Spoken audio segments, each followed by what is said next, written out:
que perder massa muscular pode destruir tanto a autonomia do paciente? Hoje eu quero falar sobre um problema muito comum, mas que muitas famílias percebem quando ele já está avançado. É a perda de massa muscular, que a medicina chama de sarcopenia. Isso acontece muito em idosos, pacientes oncológicos, pacientes acamados, pacientes em diálise, pessoas que passaram por longos períodos internados ou simplesmente pacientes com doenças crônicas que foram ficando mais debilitados ao longo do tempo. E muitas vezes essa perda muscular acontece de forma silenciosa. A família convive com o paciente todos os dias, então nem percebe claramente a mudança. Mas quando olha uma foto antiga, ou lembra como aquela pessoa era há um ano, percebe: nossa, ele perdeu muita força, ele está muito mais frágil, ele já não consegue fazer coisas simples. Isso muda completamente a vida do paciente.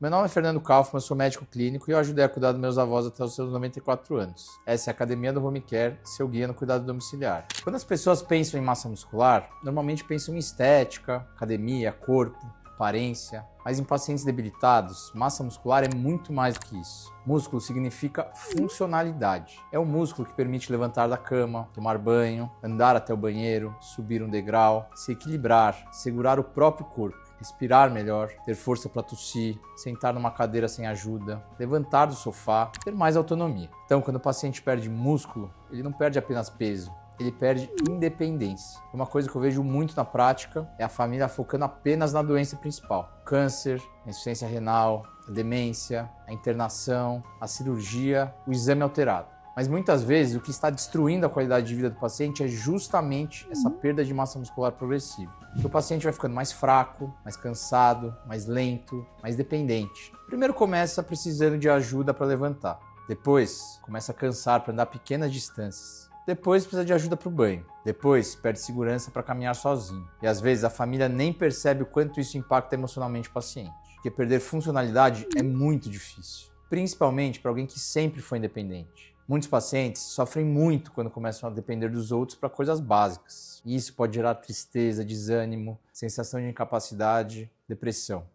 Eu já acompanhei muitos pacientes que melhoraram parcialmente da doença principal, mas não conseguiram recuperar a autonomia porque perderam massa muscular demais no processo. E isso frustra muito as famílias. Porque às vezes o exame melhora, a infecção melhora, a cirurgia correu bem, o câncer estabilizou, mas o paciente continua fraco. E muitas vezes a resposta está justamente aí. O corpo perdeu a reserva muscular e recuperar isso leva tempo.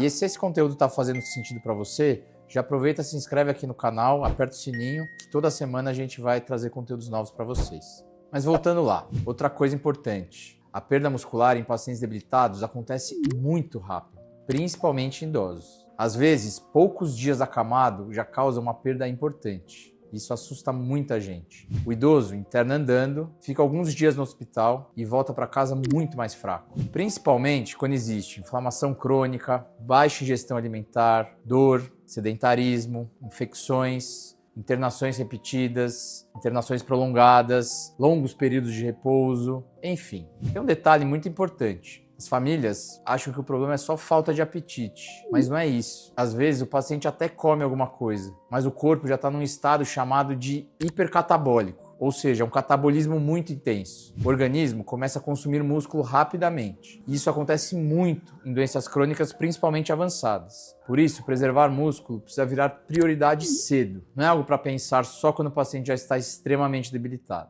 Isso envolve algumas coisas importantes. A primeira delas: nutrição adequada. Muitos pacientes debilitados precisam de mais proteínas do que a família imagina. E às vezes a família, na tentativa de ajudar, oferece só alimentos leves: sopa, chá, gelatina, bolacha, fruta. Mas em muitos casos, o paciente precisa de proteína para preservar massa muscular. Claro que cada caso precisa de orientação individual, mas esse conceito é muito importante.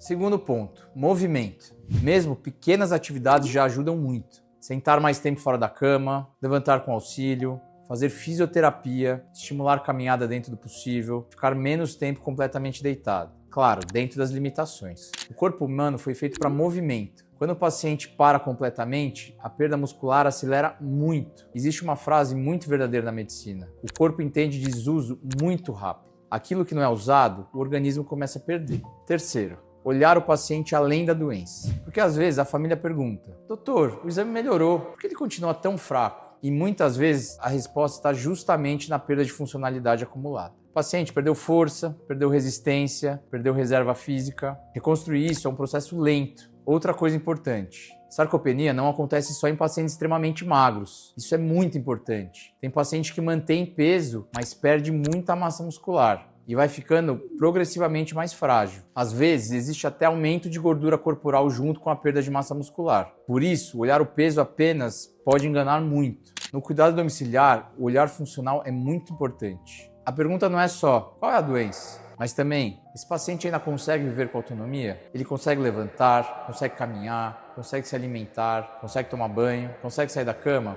Porque preservar a funcionalidade muda completamente a qualidade de vida. Muda risco de internação, risco de queda, dependência e muda prognóstico. Muitas vezes, pequenas intervenções feitas cedo evitam uma perda funcional muito maior lá na frente. Se esse conteúdo fez sentido para você, se inscreva aqui no canal e ative as notificações. Aqui na Academia do Home Care, a ideia é justamente ajudar famílias e cuidadores a entender melhor o cuidado domiciliar de forma prática, humana e acessível.